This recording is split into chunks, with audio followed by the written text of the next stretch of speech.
Distant Rumor presents Chocolate Yoddah Live.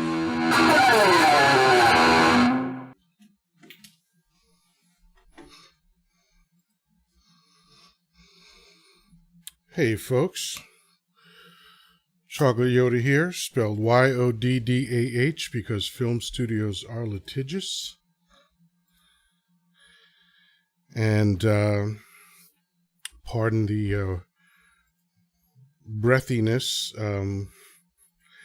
I was running around right before I came on and sat down just at the last second.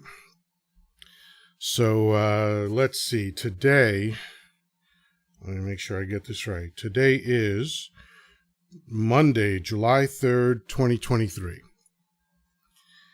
And welcome to another installment of Chocolate Yoddah Live. Did I mention? Yoddah spelled Y-O-D-D-A-H because film studios are litigious. I'm so flabbergasted I don't know if I mentioned that already, but here I am. And I'm attempting to simulcast on YouTube Live, the Wisdom app, and as of today, also Clubhouse. I hope that's working. I'll find out eventually, I suppose. Oh, well, it would help if I unmuted myself. So there we go. So I think I'm working everywhere right now. Let's see. And today I wanted to talk about something, and I have to add something that was unplanned because over the weekend, unfortunately, a member of the Wisdom family has passed away. His name is Curtis James. And I just want to briefly mention that, it was an odd situation. I never met him in real life. I didn't know him well. And I didn't even have that many interactions with him on Wisdom. However, whenever I would hear him and whenever he would join my talks, it was always interesting. He was a very weird dude, and that's weird in the best way possible, right? He had a different way of seeing things, which I love. That's part of the appeal of the Wisdom app, is that you're interacting with people who you probably would never have a chance to interact with just because of, the space-time continuum. They're living somewhere else, and you wouldn't encounter them in your daily life, but you gather together with people on Wisdom from all walks of life, from all over the world, and it's pretty thrilling. And Curtis made an impression on me two ways. One, he came to join a talk that I did, and I recorded it because sometimes when I'm on Wisdom, I'm recording myself separately on video, and then I take the Wisdom guest audio and stitch it into the video, and that's something that I just started doing, and I did that with a segment that Curtis joined me on, and it's on YouTube right now. It's called A Rose by Any Other Name, and I posted it on the 22nd of June. But here's what was interesting, and this is the second way that he really got my attention. Normally when I'm done with my daily show, I start getting ready to go to work. And on that day, on June 22nd, it was the same thing.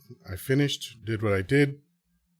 And honestly, I never know the impact of any of this stuff is. It could be screaming into the void, and it could be meaningful for someone. But on that day, I was very surprised. And this was a first.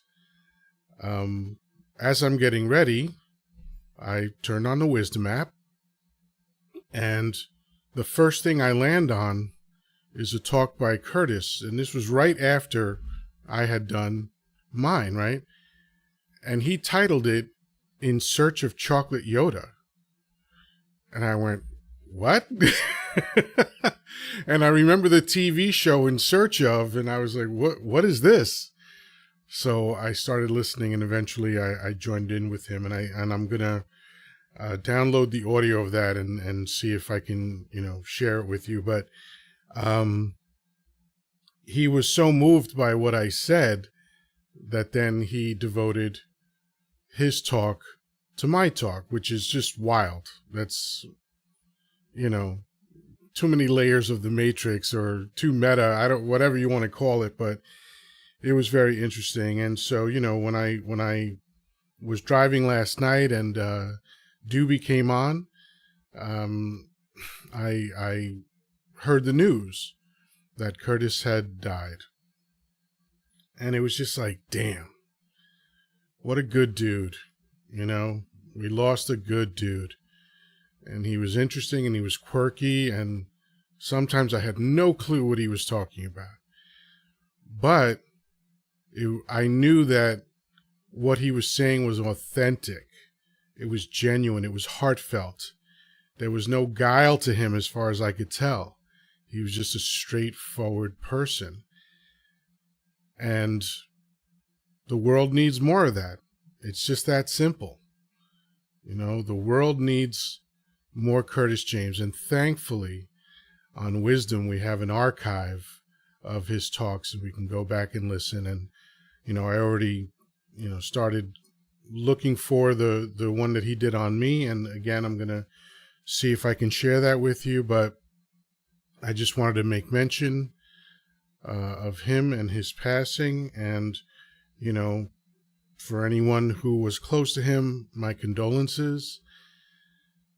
And, the Germans have an old saying that I can't say in German, but it was, don't cry because it's over, smile because it happened. So today I'm smiling about Curtis James. And with that, I'll move on to the rest of what I had planned to talk about today. And for those of you on Clubhouse, again, I have no idea if anyone's listening. I didn't promote this at all because I wanted to make sure that I could actually do it, technologically speaking. And when I'm done, if anyone on Wisdom wants to join, please feel free. But today, what occurred to me was that half the year is over. The first half of 2023 is gone. And before I go on, hello Chuck, hello Michael J, hello Reggie Woodson, hello Anthony Thomas. Oh, and there's Terry. Hello, Terry. So, the half of the year's gone. The first 6 months of 2023 are over. It's the day before America's birthday, but I don't really care about that. I'll talk about that tomorrow. But what I thought about was, all of the goals that people say they have, at the beginning of the year. Usually, December, January, people make their resolutions and, have aspirations and hopes for achieving something different, something more than they have in the past. Or maybe, something they never achieved before. And goals could be anywhere from losing 10 pounds to launching a satellite to running a multi-billion-dollar multinational conglomerate. Everything you want to do is potentially a goal of yours, right? And we know from observation and history that very often those goals fizzle. You mean well, you have the desire, but they just kind of lose steam, right? And sometimes it's 2 weeks, sometimes it's 2 months, whatever, but usually by now, people have forgotten the goals that they set at the beginning of the year. So normally I post this January 1st of every year, and I did that this year, and I also did it on Wisdom.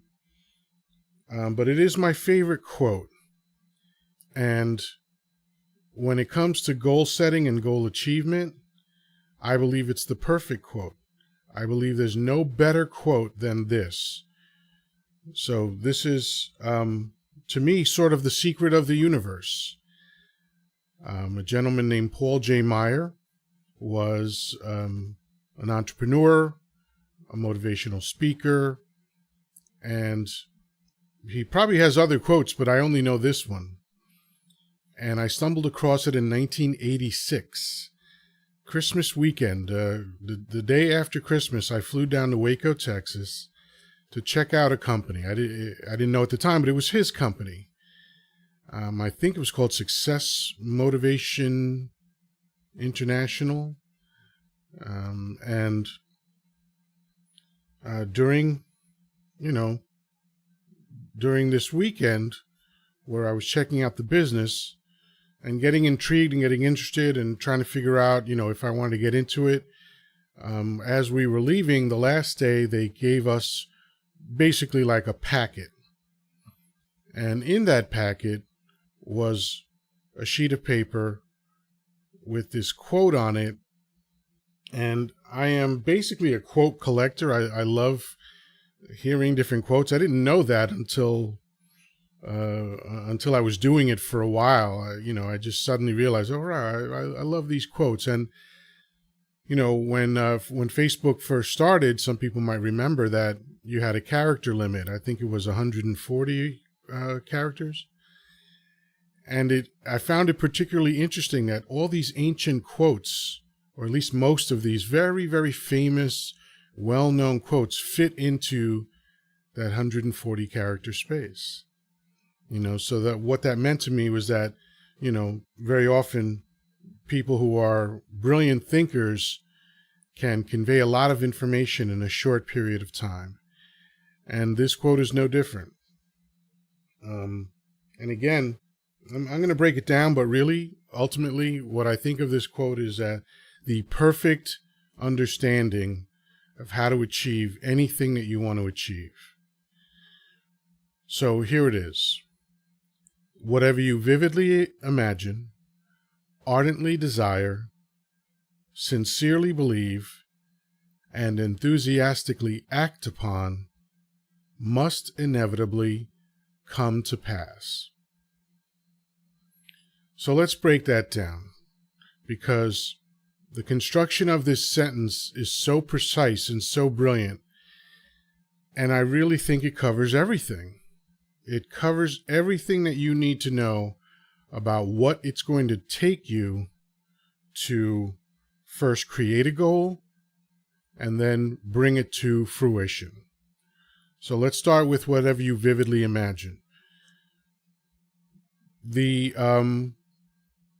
first three parts of this sentence all have a modifier before the main word.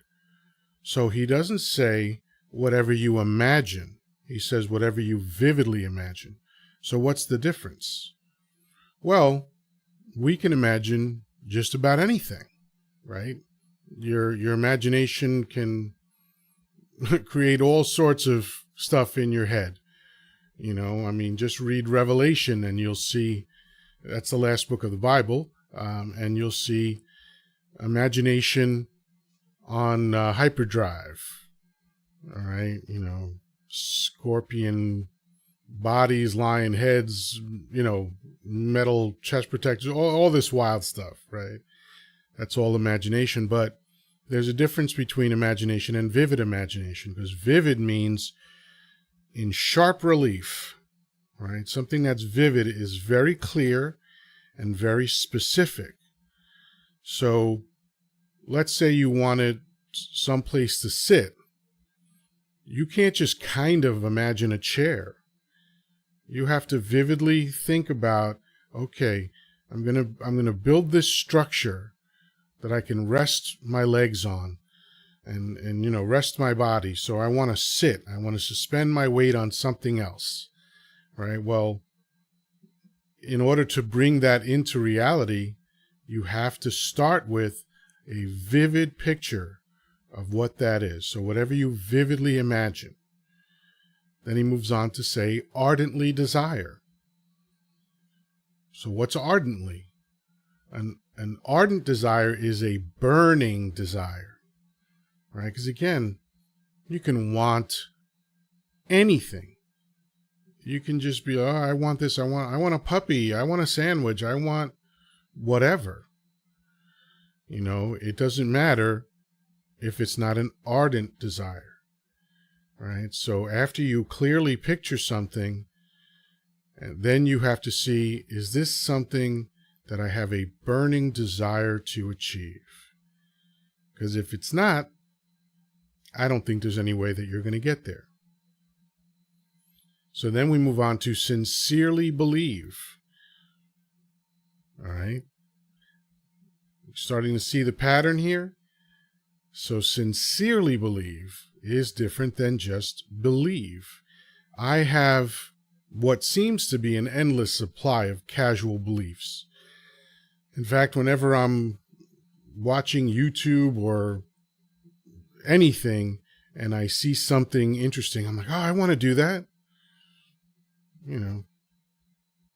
I believe I can do that, but sincerely believing something, that's something else, right?